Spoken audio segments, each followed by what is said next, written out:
Alors, cela nous demande si ces êtres spirituels-là ne vivent pas aussi le doute, parfois.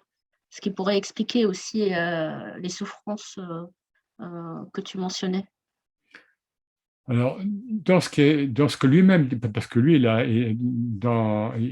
évoqué un peu sa jeunesse et son devenir spirituel, donc dans des textes en prose, et puis dans les témoignages que nous avons, euh, comment dire, on ne voit pas de doute en tous les cas par rapport à sa foi, ou bon, je pense, vous savez, El Yaqin, dans la certitude spirituelle, elle se vit dans l'au-delà donc de la foi. La foi, elle est là, bon, ça c'est clair, mais après, ces gens-là sont d'une telle vision donc de certitude, El Yaqin, que pour eux, il n'y a plus de doute par rapport, évidemment, à la présence de Dieu, par rapport.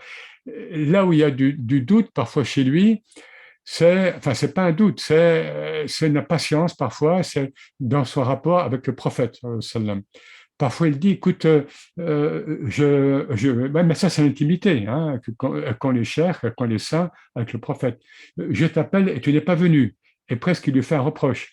Vous voyez, à un moment. Vous voyez, donc, voilà, mais là, c'est pas le doute, mais c'est parfois des formes d'impatience qu'on peut avoir, parce que ce sont des humains. Hein. Après, le doute qu'il a pu avoir, c'est en 1909-1910, hein, lorsqu'il est désigné par des visions en tant que chair, et puis qu'il part, donc il part, quoi, vous voyez. Hein, ça fait penser aussi à la mission donc, du prophète Jonas, à Sedna Yunus, hein, qui est désigné prophète et qui au même moment part en sens inverse. Au lieu d'aller à Ninive, à l'est, il part à l'ouest, vers la mer Méditerranée. Voilà, donc, mais je ne pense pas qu'il ait un doute sur sa mission spirituelle. Je pense qu'il était déjà lucide, mais il a peut-être voulu essayer donc d'éviter, hein, que ça lui échoue. Mais bon, après, il s'est rendu à l'évidence. Donc, dans sa mission de maître spirituel, je ne vois pas de doute. Je vois parfois même une sorte, il faut le dire, d'agacement, hein, que les humains ne comprennent pas. Souvent, il dit dans les poèmes, mais les humains dorment.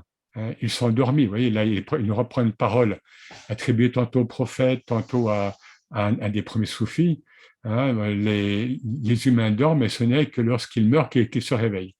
Et les maîtres spirituels, ils vivent souvent ça. Enfin, les êtres éveillés, quoi. Voilà.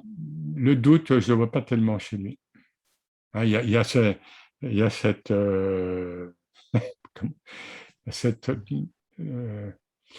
euh, une sérénité, mais une certitude, hein, c'est quelque chose nous avons peu de photos de lui, hein, et puis bon, dans certaines, il a les yeux fermés, mais voilà, bon, les choses sont là, je dois les mener à bien, mais lorsqu'il est avant de mourir, donc le docteur Carec, un docteur français avec lequel il y a eu des liens bon, pendant plusieurs années, donc le ramène à la vie.